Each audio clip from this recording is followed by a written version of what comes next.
Hello and welcome back to my new another video. আজকে একদম সাত সকালে ভিডিওটা শুরু করলাম। আমরা কোথায় যাচ্ছি বলো তো? দুর্গাপুর তো আমরা বছরে দুবার যাই, এবারে অ্যাডিশনালি পাওনা হিসেবে যাচ্ছিল মা আর বাবা। তো দেখো উঠেই মা আর কাকিমা কেমন গল্প শুরু করেছে। শেষ হয়নি গল্প শেষ হয়নি, চালু হয়ে গেছে প্ল্যানেটে। গল্প আড্ডা দিতে দিতে আমরাও পৌঁছে গেলাম মামার বাড়ি দুর্গাপুরে। তারপরে গিয়ে একটু ফ্রেশ হয়ে গল্প করতে করতে মোটামুটি দুপুরে পৌঁছেছিলাম, বসে গেছিলাম খেতে। কার জামাই আদর পাওয়ার কথা আর কে জামাই আদর পাচ্ছে? বাবা, জামাই আদর পাওয়ার কথা কার আর কে জামাই আদর পাচ্ছে? অনেক ভোরবেলায় যেহেতু বেরিয়েছি আর পৌঁছাতে দুপুর হয়ে গেছে, আমরাও না বাড়িতে এসে খাওয়া দাওয়া করে ঘুমিয়েছি।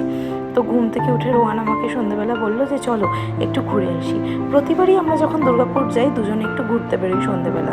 দুর্গাপুর শহরটা না আমার খুব ভালো লাগে, নিরিবিলি একদম নির্ঝঞ্ঝাট। তো ও বললো চলো, সন্ধ্যেবেলা বেরিয়েছি আর বাড়ির লোকে সবার জন্য একটু স্ন্যাক্স কিনে আনি। এটা তো আছে, ঘরে পড়বে, ডাক্তারখানায় যাবে, কোথায় আর যেতেও পারবো না। কেন যেতে পারবে না? কত মনের জোর আনতে হবে। শুনো, বিয়ে ওরা কাপড় জানো, ও দিয়েছে, রোহনের বিয়ে না, রোহনের পৈতে। ও দিয়েছে, তোমার মেয়ে দিয়েছে, তুমি দিয়েছো, কটা হলো?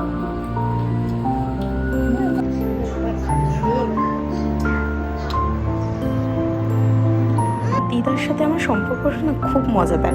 প্রত্যেকবার যখন যাই দিদা আমাকে অনেক আদর করে। এবার না আর উঠে বসতে পারছিল না।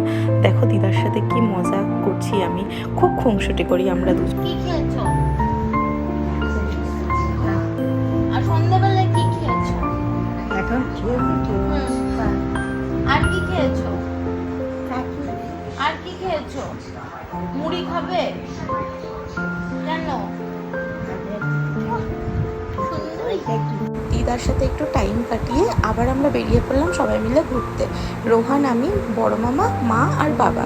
তো আমি আর রোহান বাইকে করে যাচ্ছিলাম, আর মা, বাবা আর মামা ওরা হেঁটে এই আশেপাশে মন্দির, তারপরে একটা মঠ আছে, তারপরে ইস্কন মন্দিরও ছিল, ওগুলো দেখতে বেরিয়েছে।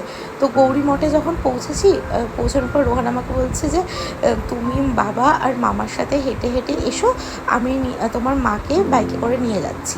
তো ওখানে জানো তো প্রত্যেকবার যখন মানে যাই ওখানে, তো ওখানে হসপিটালটা দেখতে যায়। আসলে মা আর রোহান না হসপিটাল দেখতে খুব পছন্দ করে, আর আমার না হসপিটাল জিনিসটা একদম ভালো লাগে না, মানে ওখান থেকে আমি শত হাত দূরে। তো ওরা আমাকে রেখে হসপিটালে ঘুরতে চলে গেল।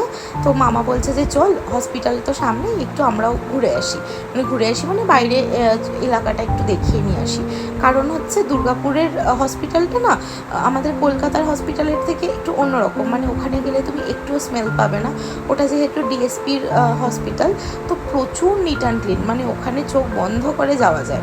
মানে আমার মতন মানুষ যারা খুব একটা হসপিটাল বা ডাক্তার এদের থেকে শত হাত দূরে থাকে, আমি সেখানে হসপিটালে ঘুরতে গেছি, মানে ঘুরতে তো না, রাদার দেন একটু দেখাতে নিয়ে গেছি ওদেরকে যে চলো এই দেখো এটা হচ্ছে দুর্গাপুরের ডিএসপি হসপিটাল, কি নিট অ্যান্ড ক্লিন। ইভেন ওখানে বিন্দুমাত্র মেডিসিন বা হসপিটালে যেরকম স্মেলগুলো থাকে কিচ্ছু নেই।